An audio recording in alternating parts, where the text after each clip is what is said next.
আল্লাহ নবী যখন মক্কার কাফেরদেরকে দাওয়াত দিচ্ছিলেন, মক্কার কাফের ওই কথা বলল।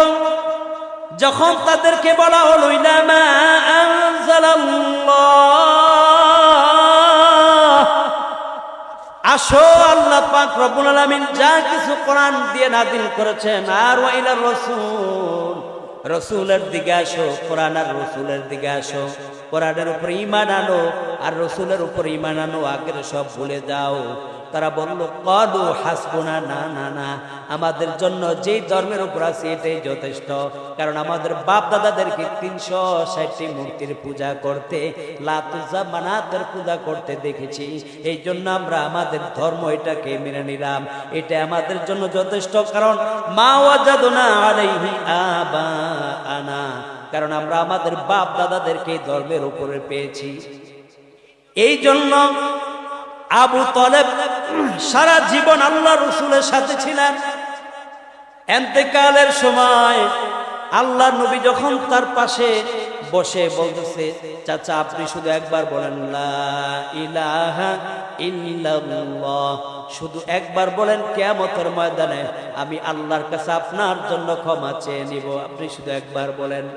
পাশে ছিল আবু জাহেল, আবু জাহেল আর আব্দুল্লাহ ইবনে উতবা, এই দুই শয়তান মিস্টার ইবলিস, এই দুই শয়তান দয় পাশে বসিয়া বারবার বলে, তুই কি তোর বাপ দাদার ধর্ম ছেড়ে দিয়া মুহাম্মদ বাতিদার ধর্ম গ্রহণ করিয়া মরবি? এটার চাইতে বড় লজ্জা করা আর কি হতে পারে? আমরা কিভাবে মুখ দেখাবো তুই যদি মুহাম্মাদের ধর্ম গ্রহণ করিয়া মরস? এই কথা বলতে বলতে একটা পর্যায়ে আল্লাহ রাসূল কিন্তু বারবার তাকে বলতেছে লা ইলাহা ইল্লাল্লাহ বলেন চাচা, আমি কিয়ামতের ময়দানে আপনার জন্য সুপারিশ করব। কিন্তু আবু তালেব কি করবেন, আর হেদায়েত তো ছিল না। সে বলল মৃত্যুর আগে, মুমূর্ষ অবস্থায় মৃত্যুর আগে বলল, আমি আমার আব্দুল মুত্তালিবের ধর্মের উপর ইন্তেকাল করলাম। বলেন নাউজুবিল্লাহ। চিরস্থায়ী জাহান্নামী হয়ে গেল, সারা দেহের মধ্যে জাহান্নামের আগুন লাগবে না, কারণ নবীর দেহের সাথে আবু তালেবের দেহটা মিশ্রিত হয়েছিল। নবীর দেহ যার সাথে লেগেছে তার দেহটা জাহান্নাম পুরাইতে পারে না, কিন্তু পায়ের তলা তো আর নবীর গায়ের সাথে লাগে নাই। এই জন্য জাহান্নামের দুইটা জুতা তার পায়ের নিচে পড়িয়ে দেওয়া হবে। ওই দুইটা জুতার তাপ, আগুনের এত তাপ, পেটের মধ্যে নারী বুড়ি যা আছে মাথার গিলুগুলু সবগুলো টকবক করতে থাকবে। ওই দুইটা জাহান্নামের জুতার এত তাপ, এত তাপ, এত তাপ। আল্লাহ বলেন নারুল্লাহিল মুকাদা, আল্লাহর আগুন এত কঠিন, আল্লাহর আগুন আল্লাতী তাত্তালিউ আলাল আফইদা, যা অন্তর ভিতরটাকে পর্যন্ত জ্বালায়া দেয়। দুনিয়ার আগুন আমাদের দেহের চামড়া জ্বালাইতে জ্বালাইতে পানি বের হওয়ার কারণে আগুনটা নিভে যায়, কিন্তু কিয়ামতের ময়দানে জাহান্নামের আগুন যে হবে, সে আগুনটা আমাদেরকে ভিতর থেকে জ্বালাবো, এমন কোনো পানি নাই যে পানিটা আগুনকে নিভাইতে পারে। তবে দুনিয়ার মধ্যে একটা পানি আছে, ওই পানিটার বড় দাম। ওই পানি যদি আপনি আমি অর্জন করতে পারি, তাহলে জাহান্নামের আগুন 7 সাগর 13 নদীর পানি দিয়া নিবানো যে আগুন সম্ভব না। চোখের পানির এত দাম, 2 ফোঁটা চোখের পানি দিয়া যদি আল্লাহকে বলেন, আল্লাহ আমি আপনার থেকে জাহান্নাম থেকে মুক্তি চাই, আল্লাহুম্মা ইন্নী আসআলুকাল জান্নাতা ওয়া আউযু বিকা মিনান নার, আয় আল্লাহ আমি আপনার কাছে জান্নাত চাই, জাহান্নাম থেকে বাঁচতে চাই। এই কথা বললেন আর দোয়া করলেন, আল্লাহুম্মা আজিরনি মিনান নার, আল্লাহ আমি জাহান্নামের আগুন থেকে বাঁচতে চাই। এই দোয়াটুকু করতে থাকলেন, আর জাহান্নামের কথা স্মরণ করে যদি চোখের 2টা পানির ফোঁটা ফেলতে পারেন, এই 2টা চোখের পানির ফোঁটা আপনার জন্য জাহান্নামের আগুনকে নিভিয়ে দেয়। ইব্রাহিম খলিলুল্লাহ আল্লাহর বন্ধু ছিলেন, তার বাবা আজর কাফের ছিলেন। আজর মূর্তি পূজা করত। ইব্রাহিম আলাইহিস সালাতু ওয়াস সালাম তার বাবাকে বললেন, ইয ক্বালা লিআবিহি ওয়া কওমিহি মা তা'বুদুন। তার বাবা এবং তার জাতিকে বললেন, মা তা'বুদুন, তোমরা কার ইবাদত করো? ইব্রাহিম নবীর বাবা এবং তার জাতিরা বলল, ক্বালু না'বুদু আসনামান ফানাযাল্লু লাহা আকিফিন। তারা বলল, আমরা তো ইবাদত করি, আসনামের ইবাদত, মূর্তির ইবাদত করি। কয় কেন? ফানাযাল্লু লাহা আকিফিন, কয় আমরা দিন রাত মূর্তির ইবাদতে নিমগ্ন থাকি। তারা মূর্তি বানাইয়া দিন রাত মূর্তির ইবাদত করে, অথচ তাদের ইবাদতটা হলো আল্লাহর সাথে শিরক। আর আমরা এক আল্লাহর উপর ঈমান আনার পর আল্লাহর ইবাদতে আমরা মশগুল থাকি না। এই মানুষগুলা কাফেররা বলে, আমরা আমাদের মূর্তিগুলা বানাইয়া ফানাযাল্লু লাহা আকিফিন, আমরা দিন রাত তাদের এই মূর্তিগুলার ইবাদতের মধ্যে একনিষ্ঠভাবে আমরা লেগে থাকি। বলেন নাউজুবিল্লাহ। এবার ইব্রাহিম নবী সার্চ করতেছে, তার বাবা এবং জাতিকে বললেন, ক্বালা হাল ইয়াসমাউনাকুম ইয তাদউন। এই যে মূর্তিগুলা বানাইলা, মূর্তিগুলোর ইবাদত করছো, এই মূর্তিগুলা কি তোমাদের ডাক শুনতে পায়? তোমরা যে দোয়া করো, তোমরা যে মূর্তিগুলার ইবাদত করো, মূর্তি কি তোমাদের ডাকে সাড়া দেয়? অথবা আও ইয়ানফাউনাকুম আও ইয়াদুরুন, মূর্তিগুলা কি তোমাদের কোনো উপকার করতে পারে অথবা তোমাদের কোনো ক্ষতি করতে পারে?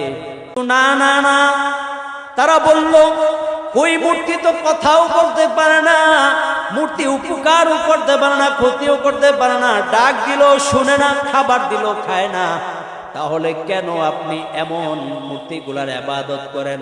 আজকে দুনিয়ার মধ্যে অনেক বাবা আছে যারা, অনেক আমার ভাইরা আছে যারা মাজারে যায়, কবররত ব্যক্তি মৃত, তার মধ্যে কোনো প্রাণ নাই, সে কথা বলার শক্তিও তার নাই, বান্দাকে কোনো কিছু দিবে এই উপকারটুকু করার শক্তিও তার নাই, কারো ক্ষতি করবে উপকার করবে, কেউ ডাক দিলে শুনবে, তার এই ক্ষমতা নাই।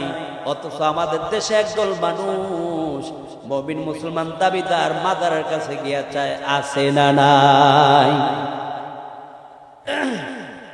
মূর্তির কাছে চাইলে যেমন তারা ডাক শুনে না, ইব্রাহিম নবী যখন বললেন, হাল ইয়াসমাউনাকুম ইয তাদউন, আপনারা যে তাদেরকে ডাক দেন, ডাকগুলো শ্রবণ করে, কয় না না না, ঠিক তেমনি মাদেরকে আপনি যে চান, আমার বাবা সন্তান দেওয়ার মালিক, আমার বাবা আমাকে বিপদ থেকে উদ্ধার করার মালিক, আপনার বাবা নিজে কবরে গিয়া বড় বিপদে আছে, তাকে উদ্ধার করার জন্য আপনার সূরা ইখলাস, সূরা ফাতিহা 3 বার, সূরা ইখলাস দৈনিক পাঠ করা দরকার।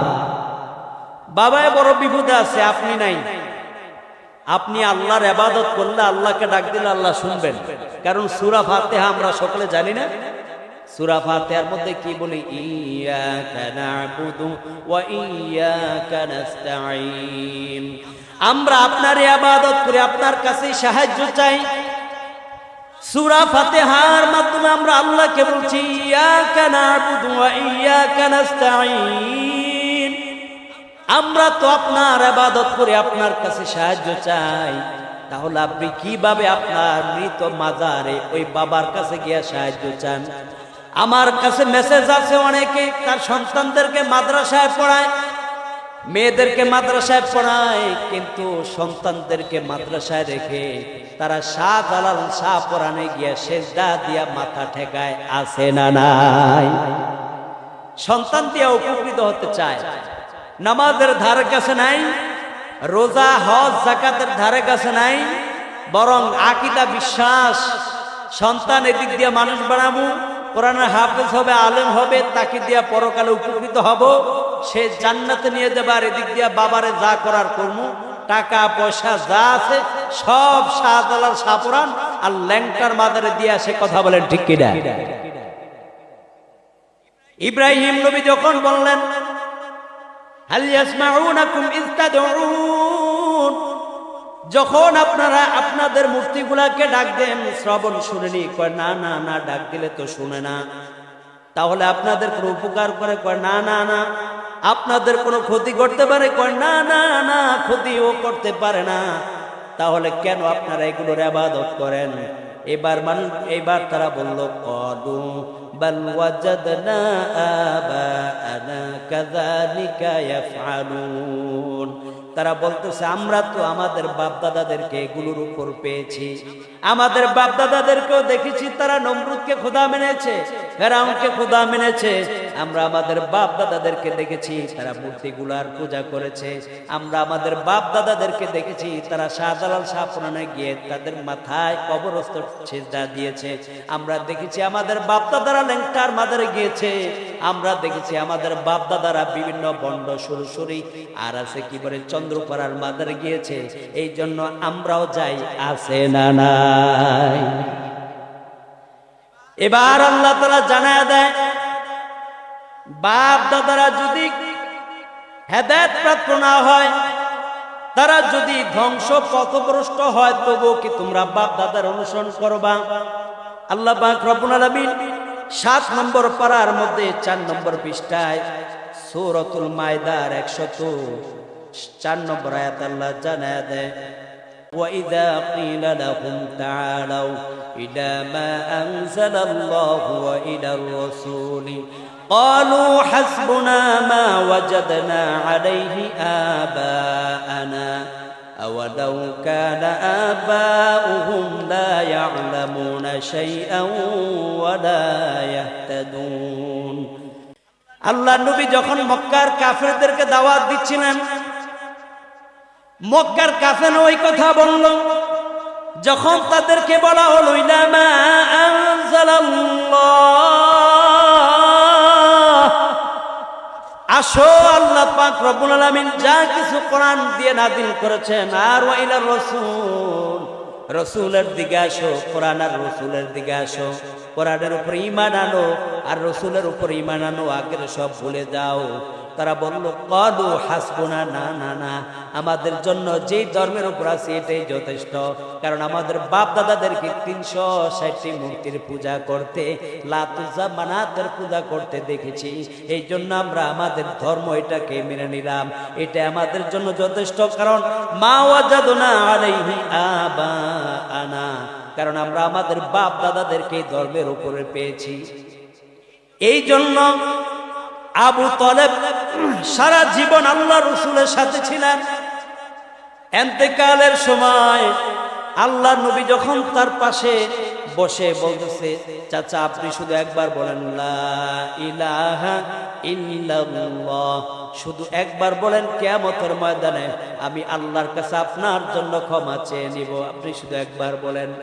পাশে ছিল আবু জাহেল, আবু জাহেল আর আব্দুল্লাহ ইবনে উতবা, এই দুই শয়তান মিস্টার ইবলিস, এই দুই শয়তান দ্বয় পাশে বসিয়া বারবার বলে, তুই কি তোর বাপ দাদার ধর্ম ছেড়ে দিয়া মুহাম্মদ বাতিদার ধর্ম গ্রহণ করিয়া মরবি? এটার চাইতে বড় লজ্জা করা আর কি হতে পারে? আমরা কিভাবে মুখ দেখাবো তুই যদি মুহাম্মাদের ধর্ম গ্রহণ করিয়া মরস? এই কথা বলতে বলতে একটা পর্যায়ে আল্লাহ রাসূল কিন্তু বারবার তাকে বলতেছে, লা ইলাহা ইল্লাল্লাহ বলেন চাচা, আমি কিয়ামতের ময়দানে আপনার জন্য সুপারিশ করব। কিন্তু আবু তালেব কি করবেন, আর হেদায়েত তো ছিল না। সে বলল, মৃত্যুর আগে, মুমূর্ষু অবস্থায় মৃত্যুর আগে বলল, আমি আমার আব্দুল মুত্তালিবের ধর্মের উপর ইন্তেকাল করলাম। বলেন নাউজুবিল্লাহ। চিরস্থায়ী জাহান্নামী হয়ে গেল, সারা দেহের মধ্যে জাহান্নামের আগুন লাগবে না, কারণ নবীর দেহের সাথে আবু তালেবের দেহটা মিশ্রিত হয়েছিল। নবীর দেহ যার সাথে লেগেছে তার দেহটা জাহান্নাম পুরাইতে পারে না, কিন্তু পায়ের তলা তো আর নবীর গায়ের সাথে লাগে নাই। এই জন্য জাহান্নামের দুইটা জুতা তার পায়ের নিচে পরিয়ে দেওয়া হবে। ওই দুইটা জুতার তাপ, আগুনের এত তাপ, পেটের মধ্যে নারী বুড়ি যা আছে, মাথার গিলুগুলু সবগুলো টকবক করতে থাকবে। ওই দুইটা জাহান্নামের জুতার এত তাপ, এত তাপ, এত তাপ। আল্লাহ বলেন নারুল্লাহিল মুকাদা, আল্লাহর আগুন এত এত কঠিন, আল্লাহর আগুন। আল্লাতী তাত্তালিউ আলাল আফইদা, যা অন্তর ভিতরটাকে পর্যন্ত জ্বালায়া দেয়। দুনিয়ার আগুন আমাদের দেহের চামড়া জ্বালাইতে জ্বালাইতে পানি বের হওয়ার কারণে আগুনটা নিভে যায়, কিন্তু কিয়ামতের ময়দানে জাহান্নামের আগুন যে হবে, সে আগুনটা আমাদেরকে ভিতর থেকে জ্বালাবো এমন কোনো পানি নাই যে পানিটা আগুনকে নিভাইতে পারে। তবে দুনিয়ার মধ্যে একটা পানি আছে, ওই পানিটার বড় দাম। ওই পানি যদি আপনি আমি অর্জন করতে পারি, তাহলে জাহান্নামের আগুন 7 সাগর 13 নদীর পানি দিয়া নিবানো যে আগুন সম্ভব না। চোখের পানির এত দাম, 2 ফোঁটা চোখের পানি দিয়া যদি আল্লাহকে বলেন, আল্লাহ আমি আপনার থেকে জাহান্নাম থেকে মুক্তি চাই, আল্লাহুম্মা ইন্নী আসআলুকাল জান্নাতা ওয়া আউযু বিকা মিনান নার, আয় আল্লাহ আমি আপনার কাছে জান্নাত চাই, জাহান্নাম থেকে বাঁচতে চাই। এই কথা বললেন আর দোয়া করলেন, আল্লাহুম্মা আজিরনি মিনান নার, আল্লাহ আমি জাহান্নামের আগুন থেকে বাঁচতে চাই। এই দোয়াটুকু করতে থাকলেন।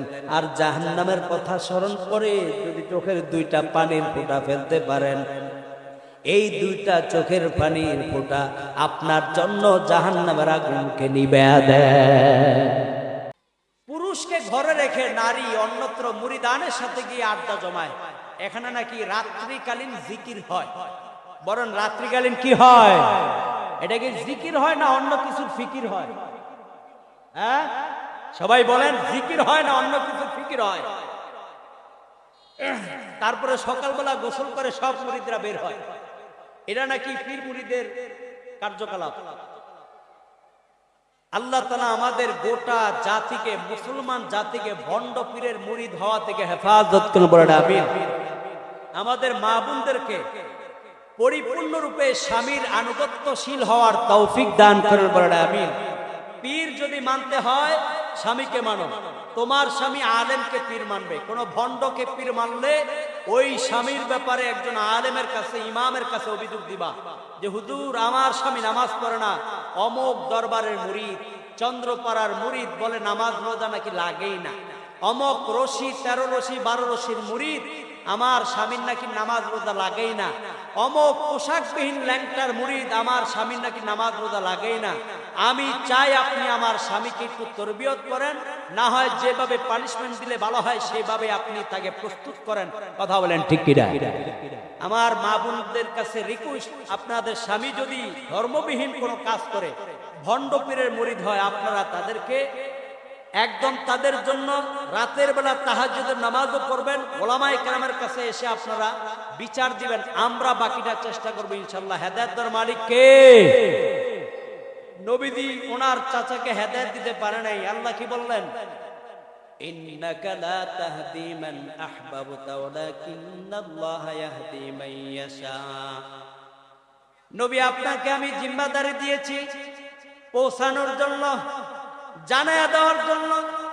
হেদায়েত তো আপনার হাতে না, হেদায়েত তো আমি আল্লাহর হাতে। যাকে মহব্বত করবেন যে আমি তাকে হেদায়েত দিব, বিষয়টা এমন না। বরং আমি আল্লাহ যাকে চাইবো তাকেই দুনিয়ার আর আখিরাতের কল্যাণ দান করে দিব। এটা আল্লাহর হাতে, কিন্তু হেদায়েত চাইতে হবে আমাদেরকে। এই জন্য আল্লাহ তাআলা জানায় দেন, আওয়ালাউ কানা আবাউহুম লা ইয়ালামুনা শাইআন ওয়া লা ইয়াহতাদুন।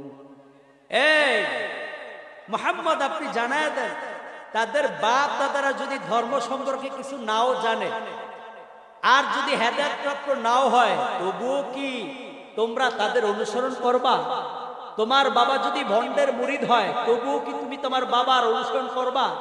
তোমার বাবা করে গেছে, এই জন্য তুমি গরু জবাই করো। প্রত্যেকটা মুহররমের মাস আসলে তোমার বাবা যদি ভণ্ডামি করে যায়, বেদাত করে যায়, তবুও কি তুমি তোমার বাবার অনুসরণে ভণ্ডামি করবা? তোমার বাপ দাদারা হেদায়েত প্রাপ্ত ছিল না, ধ্বংসপ্রাপ্ত ছিল। নবী আপনি জানায়া দেন মক্কার কুরাইশদেরকে, তোমরাও কি কুরাইশ কাফেরদেরকে, তোমাদের বাপ দাদারা যদি শরীয়তের জ্ঞান না থাকে, ইলম না থাকে, তবু কি তোমরা মূর্খতা বশত তাদেরই অনুসরণ করবা, অথচ তারা তো হেদায়েত প্রাপ্ত না। এই কথা কে বললেন? ইব্রাহিম নবীর জাতি, ইব্রাহিম নবীর বাবা, তারা এই কথা বলেছিলেন। ক্বালু বাল ওয়াজাদনা আবাআনা কাযালিকা ইয়াফআলুন। তারা বলল, না না না, আমরা যে মূর্তিগুলার পূজা করি এগুলো তো শুনতেও পায় না, ডাক তো দেয় কত ডাক, শুনতেও পায় না। এই জন্য আমি হাদিস পাই না, হাদিস বলবো না। কেউ বলে সনাম সনাম সনাম সনাম, 70 বছর পর্যন্ত ডাকলো, 70 বছরও সনাম সনাম ডাকার দ্বারা একদিন স্লিপ অফ টাং সমান সনাম আর বলল না, স্লিপ অফ টাং হয়ে গেল সমাদ। সমাদ বলার সাথে সাথে আল্লাহ বলেন লাব্বাইকা ইয়া আবুদি, হে আমার বান্দা আমি তোমার ডাকে সাড়া দিলাম, উপস্থিত তুমি কি বলতে চাও বলো। এই মূর্তি পূজার লোকটি বলল 70 বছর সনাম সনাম বললাম, আজকে স্লিপ অফ টাং, আমি আমার জিহ্বা ফসকিয়ে সমাদ শব্দটা বের হয়ে গেল। কে আমার এই সমাজ শব্দের জবাব দিল? সার্চ করে দেখে মুসলমান ধর্মের একটি সূরা আছে, কুল হুয়াল্লাহু আহাদ আল্লাহুস সামাদ, আল্লাহুস সামাদ। এই সামাদ নামটি মুসলমান ধর্মের কোরআনের মধ্যে আছে। এই সামাদ রিসার্চ করতে গিয়ে দেখে এটা আল্লাহর একটি নাম। ওই দিন থেকে বান্দা মূর্তি পূজা ছাইড়া দিয়া ইসলাম ধর্ম গ্রহণ করে সমাদ নামের উসিলায়। সুবহানাল্লাহ। তাহলে দেখেন 70 বছর পর্যন্ত সনাম সনাম দেখেছে, সারা দেয় নাই। একবার জিহ্বা বের হয়ে, মানে জিহ্বা উল্টিয়ে যাই হোক স্লিপ অফ টাং হয়ে সমাদ বের হয়েছে, সাথে সাথে আমার আল্লাহ ওই বান্দারটাকে সারা দিয়ে দিয়েছে। সুবহানাল্লাহ। এই জন্য মনে রাখবেন, আল্লাহ তাআলা জানায় দিলেন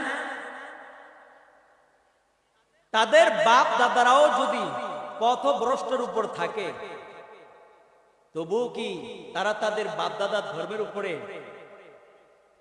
এইভাবে জীবন যাপন করবে? ইব্রাহিম নবী তাদেরকে বললেন, দেখো, ক্বালা আফারাআইতুম মা কুনতুম তা'বুদুন আনতুম ওয়া আবাউকুমুল আকদামুন। এবার ইব্রাহিম নবী বলতেছে, কয় তোমরা কি একটু লক্ষ্য করো না, তোমরা এবং তোমাদের পিতা অতীতে যারা চলে গেছে, তোমরা কি সকলে একটু লক্ষ্য করো না যে তোমরা কার ইবাদত করতেছো? এবার ইব্রাহিম নবী পরিষ্কার করলেন, ফাইন্নাহুম আদুউল লি ইল্লা রাব্বাল আলামিন।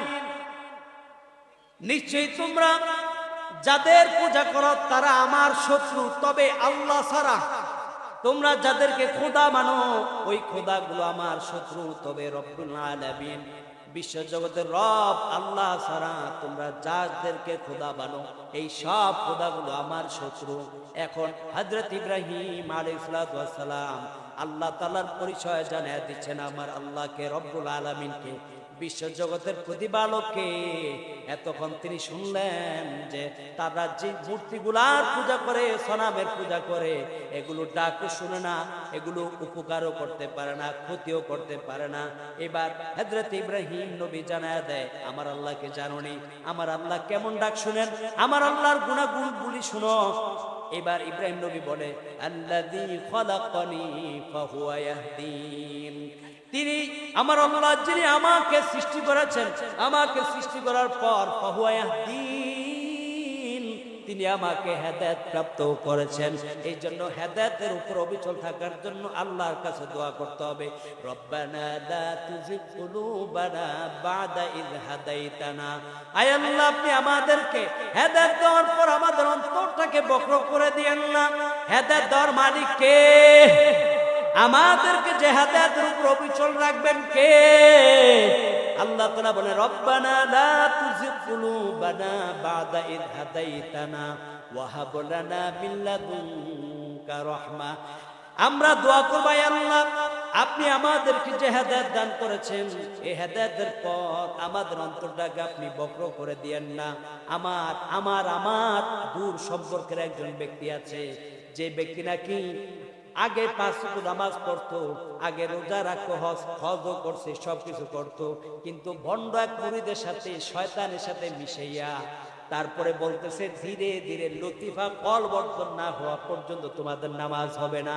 এই বান্দার নামাজ পড়ে না, পরিবারের বিবি নামাজ পড়লে মাইর দেয়, সন্তান যদি নামাজ পড়লে মাইর দেয়, এই মানুষটা বোঝা গেল হেদায়েতের উপর আগে ছিল, কিন্তু আল্লাহ তাআলা সহবতের কারণে তার হেদায়েতটাকে কারিয়ে নিয়েছেন।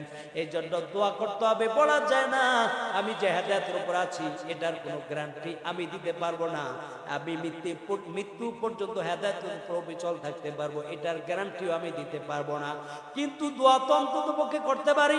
রব্বানা লা তুযিগ কুলুবানা বা'দা ইয হাদাইতানা, আয় আল্লাহ হেদায়েত দেওয়ার পর আপনি আমাদের অন্তরটাকে বক্র করে দিয়েন না, অন্যদিকে ঘুরে দিয়েন না। যে হেদায়েত আপনি আমাদেরকে দান করেছেন মৃত্যু পর্যন্ত আমরা সেই হেদায়েতের উপর অবিচল থাকতে চাই। এজন্য নবীজি আরো একটি দোয়া শিক্ষা দিলেন, আল্লাহুম্মা ইন্নী আসআলুকাল হুদা ওয়াত তুকা ওয়াল আফাফা ওয়াল গিনা। আয় আল্লাহ আমি আপনার কাছে হেদায়েত চাই, ওয়াত তুকা তাকওয়া চাই, ওয়াল আফাফা সুস্থতার জিন্দেগি চাই, ওয়াল গিনা মানুষের মুখাপেক্ষি হওয়া থেকে আপনার মুখাপেক্ষি হতে চাই। এই দোয়াটা নবীজি আমাদেরকে শিক্ষা দিলেন। ওলামায়ে কেরামগণ আমল করে আপনারাও শিখে আমল করবেন ইনশাআল্লাহ। আল্লাহুম্মা ইন্নী আসআলুকাল হুদা ওয়াত তুকা ওয়াল আফাফা ওয়াল গিনা। হেদায়েত চাইতে হবে কার কাছে বলেন? আর জোরে বলেন কার কাছে হেদায়েত চাইতে হবে? এই যে ইব্রাহিম নবী বললেন আল্লাযী খলাকানি ফাহুয়া ইয়াহদিন, আমার আল্লাহর পরিচয় জেনে নাও। আমার আল্লাহ আমাকে সৃষ্টি করলেন, আমাদেরকে সৃষ্টি করলেন কে? আমার আল্লাহ আমাদেরকে সৃষ্টি করলেন ফাহুয়া ইয়াহদিন, আল্লাহ আমাদেরকে সৃষ্টি করে হেদায়েতের উপর দুনিয়ার মধ্যে পাঠাইলেন।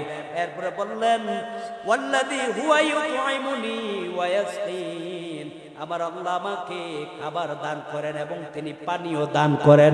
বলেন তো আমাদের রিজিকের মালিক কে? আমাদেরকে খাবার এবং পানির ব্যবস্থা করে দেয় কে? আপনি যে শক্তি থাকতেও নামাজে যান না, ইবাদতে যান না, আপনি যে রিজিক অন্বেষণ করে রিজিকটাকে আপনি উসিলা বানাইয়া আল্লাহর ইবাদত থেকে বিমুখ হয়ে গেলেন। আর যে বললেন ভাই হুজুর যদি জিজ্ঞাসা করে দ্বীনের দাওয়াত ও তাবলীগের ভাই যদি বলে আসেন না মসজিদে, আপনি বলেন হুজুর আমার পেনটার বড় সমস্যা, অথবা আমার কারখানাটায় মিশিং চলতেছে হুজুর একটু বন্ধ করে দিয়ে আসি, আসলে আসলেন না। আপনি আপনার কাজটাকে বড় করে দেখলেন, দোকানটাকে আপনি বড় করে দেখলেন, দোকান খোলা রাখলেন। আইরে আমি যদি নামাজ পড়তে যাই তাহলে দোকানে যদি কাস্টমার এসে যায় আর আমাকে না পাইলে আমি তো প্রফিট অর্জন করতে পারবো না। আল্লাহ তাআলা জানায় দেয় বান্দারে তুই যদি আমি আল্লাহর ইবাদত করস, আমি আল্লাহর ইবাদতে গেলি দোকানের মধ্যে তোর যে না কাস্টমার আসার কথা। বড় একজন আকাবির বললেন যে দুইজন ব্যক্তি, একজন মুমিন ছিলেন আরেকজন মুনাফিক ছিলেন, আরেকজন মানে বেঈমান। মুমিন আল্লাহর ইবাদত যখন আযান শুনতো তখন সাথে সাথে মসজিদে চলে যাইতো, মসজিদে যাওয়ার পর ইবাদত করে নামাজ পড়ে যখন আসতো ওই কাফের ব্যক্তিরা দেখতো যখন মুমিন নামাজে যায় তখনই ভরপুর কাস্টমার আসে, আর কাস্টমার গুলো মুমিনের দোকান বন্ধ পাইয়া তারা ওই বেঈমানের দোকানের মধ্যে কাস্টমার হয়। এই জন্য বেঈমান বলতে আসলে মতান্তরে কেউ বলে বেঈমান, কেউ বলে মুনাফিক, মুনাফিক নামক মুসলমান। আসলে সে নামাজে যাইতো না। এখন এই মুমিন ব্যক্তি নামাজ আদায়ের পরে যখন সে তার দোকান খুলতো, আল্লাহ পাক রব্বুল আলামিন কুদরতিভাবে ফেরেশতাদেরকে কাস্টমার বানায়া পাঠায়া দিত, ভরপুর কাস্টমার পাইতো। আসলে বিষয় তো এটা না, কারণ রিজিকের মালিক কে? বরকত দেওয়ার মালিক কে? নামাজ আদায় করলে দুনিয়ার রিজিকের পেরেশানিটা দূর করে দিবেন আল্লাহ। এই জন্য বান্দা যখন দোকানটা খোলা অথবা বন্ধ রেখে নামাজের মধ্যে চলে যেত, আল্লাহ তাআলা বান্দার ওই দোকান যতটুকু খোলা রাখতো কাস্টমার যা আসতো বেচা কিনা যাই হতো, যদি 1000 টাকা বেচা কিনা হতো আল্লাহর ইবাদত করে আবার 1000 টাকাও লাভ করলো, তাহলে এটার মধ্যে আল্লাহ তাআলা পরিপূর্ণ বরকত দেয়। অর্থাৎ বান্দা ঘরে গিয়ে বিপদ দেখে না, বালা মুসিবত দেখে না। 1000 টাকা উপার্জন করেছে, 1000 টাকাই তার কাছে রয়ে গেল। আর অপরজন ব্যক্তি নামাজে যায় নাই কিন্তু সে 5000 টাকা লাভ করলো। ঘরে দেওয়ার পর শুনে বিবি ফোন দিয়া বলতেছে, অথবা বিবি বলতেছে আমার তো বড় সমস্যা, সন্তানটার বড় অসুখ, এই সন্তানটাকে হাসপাতালে নিয়ে যেতে হবে। সন্তানটাকে হাসপাতালে নিয়ে দেখে 10,000 টাকা লাগবে, 5,000 টাকা তো গেছে, আরো 5,000 টাকা হাওলাত করতে হয়েছে। কথা বলেন, এটা হচ্ছে বেবরকত। এটার নাম কি বলেন? বেবরকত। বরকত কোনটা? নামাজ আদায় করলেন, ব্যবসাও করলেন, নামাজ আদায় করলেন, ব্যবসাও করলেন, আল্লাহর হুকুম মানলেন, ব্যবসাও করলেন। এর মধ্যে যা কিছু আপনার আসবে, আয় ইনকাম যা হবে, তাতে আল্লাহ বরকত দিবেন। আপনার এই টাকা নষ্ট হবে না, অসুখ বিসুখে কাজে লাগবে না, আপনার এই টাকাও নষ্ট হবে না। আর যদি আপনি আল্লাহর ইবাদত ছাড়িয়া, নামাজ কালাম ছাড়িয়া, আল্লাহর হুকুম অমান্য করে আপনি ব্যবসা সারা দিন রাত 24 ঘন্টা খোলা রাখলেন, যা কিছু প্রফিট হচ্ছে আপনারা একটু তদন্ত করে নিয়ে দেখেন, ওই ব্যক্তির পেরেশানি শেষ নাই, ওই ব্যক্তির মধ্যে বিভিন্ন মুসিবত একের পর এক আসতেছে। কথা বলেন ঠিক কিনা? টাকা যদি মাসে 1 লাখ 1 লক্ষ টাকাও ইনকাম করে, দেখা যায় মাস শেষে 1,10,000 টাকা তার খরচ হয়ে গেছে। আরব ব্যক্তি সে রিজিকের মালিক আল্লাহকে মনে করে নিয়ে দোকানপাট এইভাবে খোলে। মক্কা মদিনার মধ্যে দেখা যায় দোকান ওই অবস্থায় রেখে নামাজে চলে যায়, নামাজ পড়ে এসে দোকান আবার ওইভাবেই দেখে। তো দেখেন তাদের মধ্যে আল্লাহ তাআলা বরকত দেয় নাই। বরকত দেওয়ার মালিক কে? সারা দিনে আপনি যদি সময় লাগান, আর যদি কাস্টমারকে কর্মচারীকে বলেন, এই দোকান আরো আগে খুলিস না কেন, কাস্টমার তো আরো বেশি হওয়া দরকার, আসলে না, দোকান যদি আপনি সারাদিনও খোলা রাখেন, আল্লাহ তাআলা আপনাকে কাস্টমার দেওয়ার মালিক। কিন্তু আপনি আল্লাহর ইবাদত করলে অবশ্যই দেখেন, দোকান যদি আপনি 2 ঘন্টার জন্য খোলা রাখেন আর আপনি 22 ঘন্টা আল্লাহর ইবাদত করলেন, আল্লাহ তাআলা 2 ঘন্টায় আপনার কাস্টমার গায়েবী ভাবে, কুদরতি ভাবে আল্লাহ ব্যবস্থা করে। এটা আপনার ইয়াকিন রাখতে হবে। এই জন্য ইব্রাহিম বললেন, ওয়াল্লাযী হুয়া ইউতঈমুনি ওয়া ইয়াসকিন, আল্লাহর পরিচয় জানলাম, যদি আল্লাহর হুকুম পালন করি তাহলে আমাদের ইনকামের মধ্যে বরকত দিবেন কে? আল্লাহ তাআলা আরেক পরিচয় জানিয়ে দিচ্ছেন, ওয়াল্লাযী হুয়া ইউতঈমুনি ওয়া ইয়াসকিন। ইব্রাহিম আল্লাহর পরিচয় দিচ্ছিলেন, ওয়াল্লাযী হুয়া ইউতঈমুনি ওয়া ইয়াসকিন, আমার আল্লাহ তিনি যিনি আমাকে খাবার দান করেন এবং পানীয় পান করান। এরপর ইব্রাহিম নবী বললেন, ওয়া ইযা মারিদতু ফাহুয়া ইয়াশফিন, আমি যখন অসুস্থ হই আমার আল্লাহ আমাকে শেফা দান করেন। আল্লাহ তাআলা শেফা দান করে আমরা সকলেই জানি। আল্লাহ তাআলা বান্দাকে অসুখ দেন, আবার বান্দাকে সুস্থ করেন আল্লাহ, এটাও আমরা জানি। কিন্তু ইব্রাহিম নবী আদব রক্ষা করে বললেন, ওয়া ইযা মারিদতু ফাহুয়া ইয়াশফিন, যখন আমি অসুস্থ হই আমার আল্লাহ আমাকে সুস্থতা দান করেন। মূর্তিগুলা তো তোমাদেরকে সুস্থতা দান করে না, তোমাদের তো উপকারই করতে পারে না, ক্ষতিও করতে পারে না, কিন্তু আমার আল্লাহ তিনি আমাকে, আমি অসুস্থ হয়ে গেলে আমার আল্লাহ আমাকে সুস্থতা দান করেন। বলেন, আমরা যদি অসুস্থ হয়ে যাই আমাদেরকে সুস্থতা দান করেন কে? এটাকে বলা হয় আয়াতুশ শেফার 6টি আয়াতের একটি আয়াত। কোরআনে কারিমে আয়াতুশ শেফা হচ্ছে 6টি। এই 6টি আয়াতুশ শেফা যদি আপনারা কেউ শ্রবণ করেন, ইউটিউবে সার্চ দিবেন আয়াতুশ শেফা, আপনি অসুস্থ, আপনার জ্বর হয়েছে, আপনার মাথা ব্যথা, আপনার পেটে ব্যথা, বুকে ব্যথা হচ্ছে, আপনার ফ্যামিলিতে অসুস্থ, আপনি আয়াতুশ শেফা গুলো সার্চ করে ইউটিউব থেকে অডিও নামিয়ে অথবা ভিডিও ছেড়ে দিবেন। তাহলে মনোযোগ দিয়ে শ্রবণ করলে আশা করা যায় আল্লাহর এই কোরআনের আয়াতগুলো আপনার যে অসুস্থ ব্যক্তি তার দেহের প্রত্যেকটা শিরায় শিরায় এগুলো আয়াতুশ শেফা পরিপূর্ণ আরোগ্য হিসাবে কাজ করবে ইনশাআল্লাহ। আয়াতুশ শেফা গুলো আপনারা শুনবেন ইনশাআল্লাহ। এক ব্যক্তি বলে, আমি দীর্ঘদিন অসুস্থ ছিলাম, তা আজকে টানা 1 সপ্তাহ যাবত আমি আয়াতুশ শেফা শ্রবণ করার কারণে আল্লাহ তাআলা আমাকে পরিপূর্ণ সুস্থ করে দিলেন। অথচ উনি অনেক ডাক্তার, অনেক জায়গা ঘোরাঘুরি করেছেন, আয়াতুশ শেফার মতো এত শেফা আরোগ্য তিনি আর কোথাও পান নাই। এই জন্য কোরআনের উপর আমাদের সবার যেহেতু বিশ্বাস আছে, ইয়াকিন আছে, ঈমান আছে, আমরা সকলেই আয়াতুশ শেফা 6টি আয়াতুশ শেফা আছে। যেমন এখানে ওয়া ইযা মারিদতু ফাহুয়া ইয়াশফিন পাইলাম, ويشفي صدور قوم مؤمنين وننزل من القرآن ما هو شفاء ورحمة للمؤمنين قل هو للذين آمنوا هدى وشفاء يخرج من بطونها شراب مختلف ألوانه فيه شفاء للناس এরপর ওয়ানুনাজ্জিলু মিনাল কুরআন মা হুয়া শিফাউ ওয়া রাহমাতুল লিল মুমিনিন ওয়া ইযা মারিদতু ফাহুয়া ইয়াশফিন। 6টি আয়াতুশ শিফাগুলো আমরা সকলে ইনশাআল্লাহ সুস্থতার নিয়তে আমরা এগুলো শ্রবণ করব তো ইনশাআল্লাহ। যেহেতু ইব্রাহিম নবী বললেন আমি অসুস্থ হয়ে গেলে আমাকে সুস্থতা দান করেন কে? বুঝা গেল আমি যদি ওষুধ সেবন করি, এই ওষুধের মধ্যে আল্লাহ তাআলার একটা নির্দেশ থাকে। এই বান্দা যে ওষুধ খাচ্ছে, ওষুধ বলে আল্লাহ আমি কি আপনার বান্দার মধ্যে আরোগ্যতার কাজ করব? আল্লাহ বলে হ্যাঁ তুই আরোগ্যতার কাজ কর। এই জন্য আপনি ওষুধ খেয়ে ভালো হন। বলে তো ভালো করে কে? ভালো করার মালিক কে? ঔষধ আপনাকে ভালো করতে পারে না, ডাক্তার আপনাকে ভালো করতে পারে না, দামি হাসপাতাল আপনাকে ভালো করতে পারে না। অমক দামি হাসপাতালের বড় ধরনের ডাক্তার 2000 টাকা প্রেসক্রিপশন নেয়, ওনার কাছে দেখাইছি হাতটা বড় ভালো, আমি সুস্থ হয়ে গেছি, বলেন নাউজুবিল্লাহ। এটা একটা শিরকে আমল হয়ে গেছে। বরং ভালো করার মালিক কে? এই জন্য শিরক গোপন ভাবে ঢুকে যায় আমাদের আমলের মধ্যে, খুব খেয়াল রাখতে হবে। বরং আকীদা বিশ্বাস ঠিক রেখে বলতে হবে আমি যেহেতু অসুস্থ, আমাকে সুস্থ করার মালিক কে? হযরত ইব্রাহিম নবী তার জাতিকে বলতেছে ওয়া ইযা মারিদতু ফাহুয়া ইয়াশফিন, যখন আমি অসুস্থ হয়ে যাই আমার আল্লাহ আমাকে সুস্থ করে দেন। এরপরে বললেন ওয়াল্লাযী ইউমীতুনি সুম্মা ইউহয়িন, আমার আল্লাহ আমাকে জীবন দান করেছেন এবং তিনি আমার আল্লাহ আমাকে মৃত্যু দিবেন, আবার মৃত্যুর পরে আমাকে জীবন দান করবেন কে? কেন আল্লাহ তাআলা জীবন দান করবেন? ইন্নাস সাআতা আতিয়াতুন কাদু ফিহা লিতুজজা কুল্লু নাফসিন বিমা তাসআ। আল্লাহ তাআলা এই জন্য পুনরুত্থান দিবস কায়েম করবেন।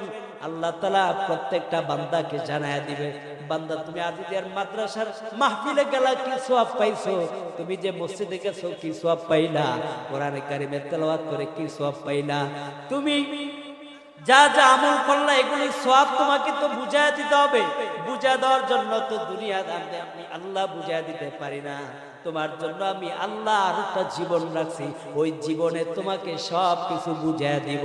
এই জন্য লিতুজজা কুল্লু নাফসিন বিমা তাসআ।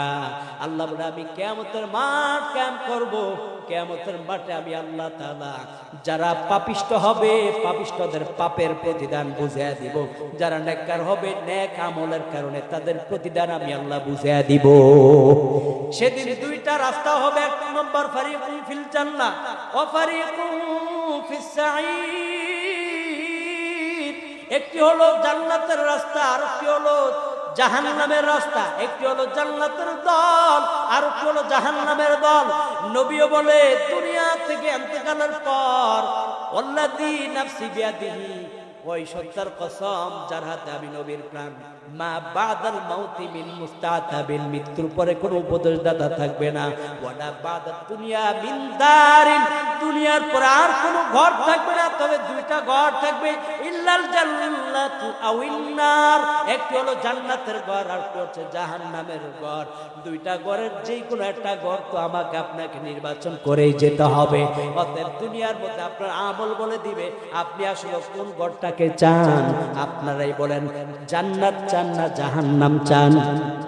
জান্নাত চাইলে আপনাদের কর্ম কিন্তু জান্নাতের মতো করতে হবে, আর যদি জাহান্নাম চান তাহলে আপনারাই দেখতে পাচ্ছেন আপনাদের আশেপাশে মুসল্লি কয়জন আছে, নামাজি কয়জন আছে আপনারা দেখতে পাচ্ছেন। এই মানুষগুলো কিয়ামতের ময়দানে বলবে কিরে ফি জান্নাতি ইয়াতাসালুন, আপনারা জান্নাতীরা জিজ্ঞাসা করবেন অপরাধীদেরকে আনিল মুজরিমিন, অপরাধীদেরকে বলবেন কিরে তুই না একসাথে আমাদের সাথে চলছিলি, একই এলাকায় ছিলাম, এখন তুই জাহান্নামে কেন?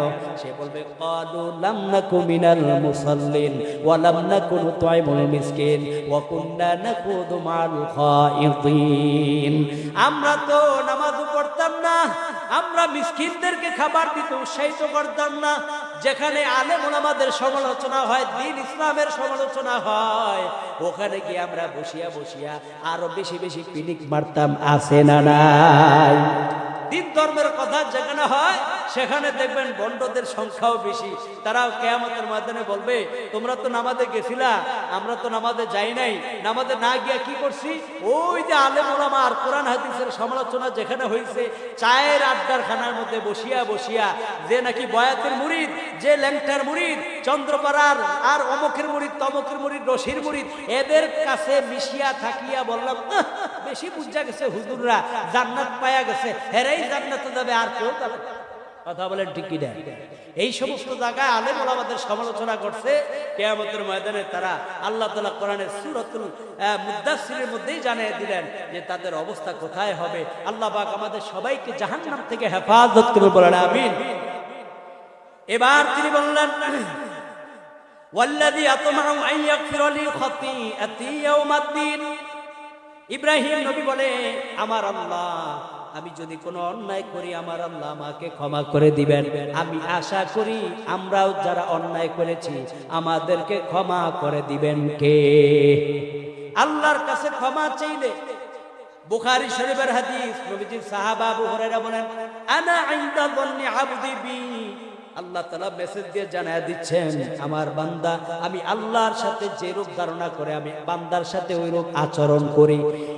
আল্লামা ইবনে কুরতুবী রাহিমাহুল্লাহ বলেন, ইমাম কুরতুবী রাহিমাহুল্লাহ বলেন, চারটা শব্দের অর্থ করেছেন, তিনি চারটা ব্যাখ্যা করেছেন।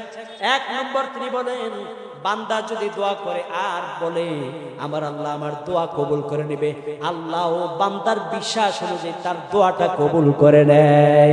দুই নম্বর, বান্দা যদি আল্লাহর কাছে তওবা করে বলে, আল্লাহ আমি আর অন্যায়গুলো করব না, আমি আশাবাদী আপনি আমার তওবাকে কবুল করে নেবেন। ইমাম কুরতুবী রাহিমাহুল্লাহ বলেন, আল্লাহ তাআলা ওই বান্দাকে বলে, বান্দারে তোর বিশ্বাস অনুযায়ী আমি আল্লাহ তোকে তোর তওবাকে কবুল করে নিলাম, তোকে আর আমি ফিরে দেব না, আমি আল্লাহ তোর তওবা কবুল করে নিয়েছি। তিন নম্বর, আপনি ইস্তিগফার করলেন, ইস্তিগফার আল্লাহর কাছে ক্ষমা চাইলেন, তো ধারণা করলেন যে আল্লাহ আমি অমুক বড় অন্যায়টা করেছি, আমি আশা করি আপনি আমার ক্ষমা করে দিবেন। আল্লাহ বলে, বান্দারে তুই আমার সাথে যে রূপ ধারণা করেছিস আমি আল্লাহ তোর ধারণা অনুযায়ী ক্ষমা চাওয়ার কারণে আমি তোকেও ক্ষমা করে দিলাম। চার নম্বর, ইবাদত করার ক্ষেত্রে, আল্লাহ আমি তো নামাজ আদায় করলাম, ইবাদত করলাম, জানি না আমার নামাজটা সঠিক মতো হয়েছে কিনা, তবে আমি বড় আশা রাখি আপনি আমার নামাজ কবুল করে নিবেন, আপনি আমার ইবাদত কবুল করে নিবেন। এই যে যদি আশা রাখেন, আল্লামা ইমাম কুরতুবী রাহিমাহুল্লাহ বলেন, আল্লাহ যে বলেছেন আনা ইনদা যন্নি আবদি বি, আমার বান্দা আমি আল্লাহর সাথে যে রূপ ধারণা করে, আমার বান্দা যদি মনে করে ইবাদত করে, আমার ইবাদতের মধ্যে ত্রুটি আছে কিন্তু আমার আল্লাহর জন্য ইবাদত করেছি, আমার আল্লাহ আমার ইবাদত কবুল করে নেবেন, তাহলে আমি আল্লাহ বান্দার ধারণা অনুযায়ী তার ইবাদতকেও কবুল করে নেই। চারটা বিষয় বললেন, আপনি আল্লাহর উপর যে রূপ ধারণা করবেন আল্লাহ আপনার সাথে ঠিক চারটা বিষয় ওই রূপ বিষয় বাস্তবায়ন করবে। এক নম্বর, আপনি দোয়া করলেন, অবশ্যই আল্লাহ আমার দোয়া কবুল করবে, বিশ্বাস রাখবেন আল্লাহ অবশ্যই আপনার দোয়া কবুল করবে। দুই নম্বর, আপনি তওবা করলেন যে আল্লাহ আমার তওবা কবুল করবে, আল্লাহ বলে অবশ্যই আমি তোমার তওবা কবুল করে নিব। তিন নম্বর, আপনি ক্ষমা চাইলেন, আল্লাহ বলে আমার বান্দা আমার কাছে ক্ষমা চাই এই বিশ্বাস রাখছে যে আমি আল্লাহ তাকে মাফ করে দিব, অবশ্যই আমি আল্লাহ তাকে মাফ করে দিবই। চার নম্বর, আমার বান্দা ইবাদত করেছে, নামাজ রোজা হজ যাকাত দান সদকা সব কিছু করে সে ধারণা করছে, আশা করি আমার আল্লাহ আমাকে আমার ইবাদত কবুল করে নেবে, তাহলে এই আশা করার কারণে অবশ্যই আল্লাহ তাআলা জানায়া দেয়, বান্দারে আমি তোমার ইবাদতকেও কবুল করে নিব। সুবহানাল্লাহ। তাহলে চারটা বিষয় এখানে পাইলাম। ওয়াল্লাযী আতমাউ আন ইয়াগফিরা লি খাতিআতি ইয়াউমাদ্দিন। ইব্রাহিম নবী বললেন, আমি আশা করি আমার আল্লাহ আমার অন্যায়গুলোকেও ক্ষমা করে দিবে। কিন্তু নবীদের তো কোনো গুনাহ নাই, আমরা জানি ইব্রাহিম নবীর দৃষ্টিতে ছোটখাটো কোনো এদিক সেদিক ত্রুটি যদিও মনে হয় এটা অপরাধ, তাহলে আল্লাহ তাআলা সেটাও ক্ষমা করে দিবে। এরপরে ইব্রাহিম নবী দোয়া করলেন আল্লাহর কাছে, রব্বি হাবলি হুকমান ওয়া আলহিকনি বিস সালিহিন। এই দোয়াটা আমরাও করতে পারি, আয় আল্লাহ আপনি আমাকে হিকমত দান করেন, জ্ঞান দান করেন, আকল দান করেন, ওয়া আলহিকনি বিস সালিহিন, আর মৃত্যুর পর আপনি আমাকে সালেহিনদের সাথে অন্তর্ভুক্ত করে দেন, মিলায়া দেন। আর একটা দোয়া আছে, আনতা ওয়ালি ফিদ দুনিয়া ওয়াল আখিরাহ তাওয়াফানি মুসলিমা ওয়া আলহিকনি বিস সালিহিন।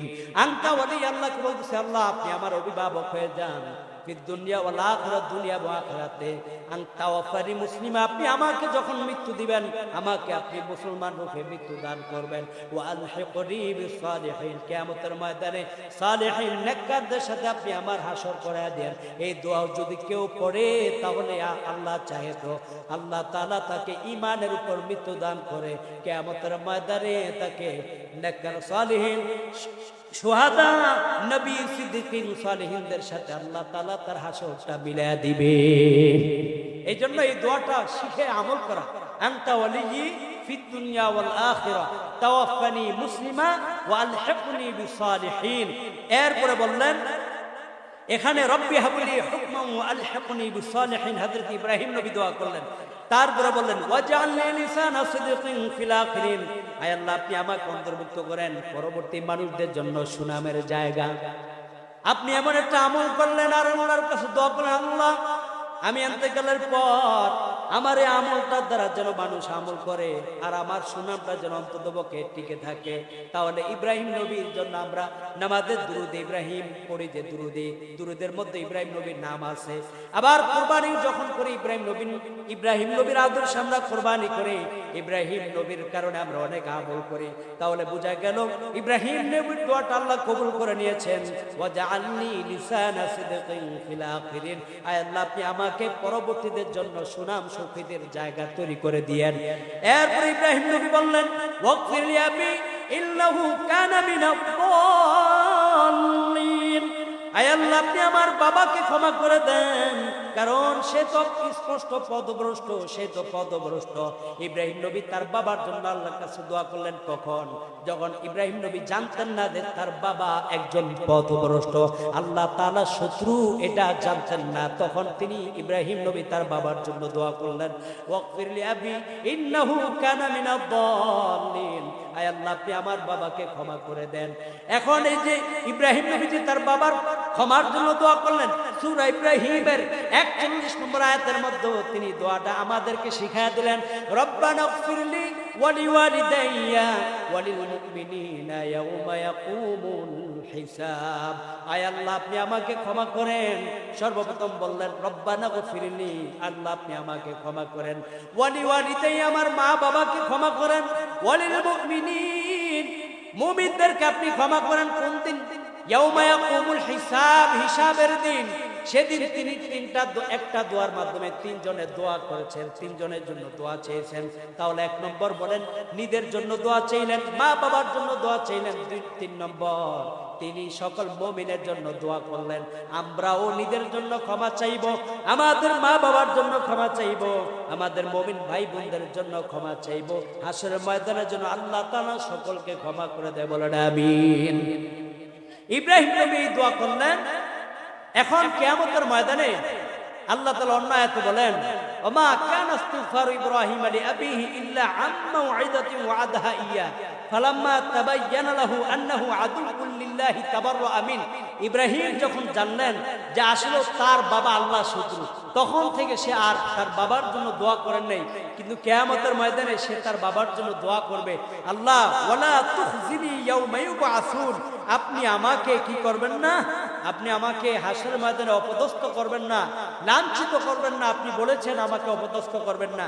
তিনি তার বাবার জন্য দোয়া করবেন, আল্লাহ হাসরের ময়দানে কোটি কোটি মানুষের সামনে আমার বাবা আজর সে জাহান্নামী হবে, এটা আমার জন্য বড় লজ্জার বিষয়, আপনি আমার বাবাকে ক্ষমা করে দেন। আল্লাহ বলে ইন্নাহু মাইয়ুশরিক বিল্লাহি ফাকাদ হারামাল্লাহু আলাইহিল জান্নাহ, আল্লাহ তাআলা কোন মুশরিকের জন্য মানে জান্নাতকে জায়েজ করে নাই, বৈধ করে নাই। আল্লাহ বলেন সকল মুশরিকদের জন্য জান্নাত হারাম। অতএব তুমি নবী ইব্রাহিম যত বড় তুমি নবী হও, শ্রেষ্ঠ নবী হও না কেন, তুমি আমার বন্ধু হও না কেন, তোমার বাবার জন্য দোয়া চাইলে লাভ হবে না, কারণ তোমার বাবা আমি আল্লাহর সাথে শিরক করেছে। এই জন্য সেদিন আল্লাহ তাআলা বলবেন, ইব্রাহিম তুমি নজর দাও। ইব্রাহিম নবী তার বাবা যেখানে দাঁড়ানো ছিল সেই দিকে নজর দিবে, দেখবে একটা কাদা যুক্ত বেজি হায়ানার মতো একটা বেজি রূপ ধারণ করে একটা প্রাণী এখানে দাঁড়িয়ে আছে। তখন ওই তার পা ধরে কি করবেন, একদম জাহান্নামের মধ্যে এভাবে নিক্ষেপ করবেন। বলেন নাউজুবিল্লাহ। ইব্রাহিম নবী তার বাবার জন্য দোয়া করবেন। এখন কথা হচ্ছে যে কলবে সালিম, এরপরেই কি আল্লাহ বললেন ইয়াউমা লা ইয়ানফাউ মালুন ওয়ালা বানুন, কিয়ামতের ময়দানে সন্তান যদি নবীও হয় বাবার জন্য কোনো কাজে আসবে না, বাবা যদি ওলিও হয়, সন্তান যদি বেনামাজি বা নাফরমানি হয়, তাহলে ওই সন্তানের জন্য বাবাও কোনো কাজে আসবে না। আল্লাহ বললেন সম্পদের যত মালিক হও কিয়ামতের ময়দানে কাজে আসবে না, সম্পদের যত সন্তানের যত মালিক হও কিয়ামতের ময়দানে কাজে আসবে না, শুধু একটা জিনিস কাজে আসবে। সবাই এই জিনিসটা আবার ভালো করে শুনি, ইল্লা মান আতাল্লাহা বিকলবিন সালিম। কলবে সালিম, এই কলবে সালিম মানে সুস্থ একটা হৃদয়, সুস্থ একটা অন্তর। এই অন্তরটা আমাদের সকলে অর্জন হোক, আল্লাহ তৌফিক দান করুন, বলেন আমিন। এই অন্তরটার জন্য আপনারা একটা দোয়া করতে পারেন সব সময়, ইয়া মুকাল্লিবাল কুলুব সাব্বিত কলবি আলা দীনিক। বলেন না, ইয়া মুকাল্লিবাল কুলুব সাব্বিত কলবি আলা দীনিক। হে অন্তরের পরিবর্তনকারী আল্লাহ, আপনি আমাদের অন্তরটাকে ঈমানের উপর সুদৃঢ় রাখেন মৃত্যু পর্যন্ত। ওলামায়ে কেরাম বলেন, যদি কেউ এই দোয়ার উপর আমল করে, আল্লাহ চাহে তো আল্লাহ তাআলা মৃত্যু পর্যন্ত তার দিলটাকে ঈমানের উপর হেদায়েতের অবিচল রাখে, তাকে ঈমানের সাথে মৃত্যু দান করবেন। সুবহানাল্লাহ। আল্লাহ পাক রব্বুল আলামিন আমাদেরকে এই যে আয়াতের তাফসীর করলাম সংক্ষিপ্ত, যে দোয়াগুলো বললাম, আমলের কথা বললাম, শিরক থেকে বাঁচার কথা বললাম এবং অন্তরটাকে পরিশুদ্ধ করার কথা বললাম, আল্লাহ আমাদের সকলকে এই মাহফিল থেকে অন্তরকে পরিশুদ্ধ করে যাওয়ার তৌফিক দান করুন, আমিন। ওয়া আখিরু দাওয়ানা আলহামদুলিল্লাহি রাব্বিল আলামিন।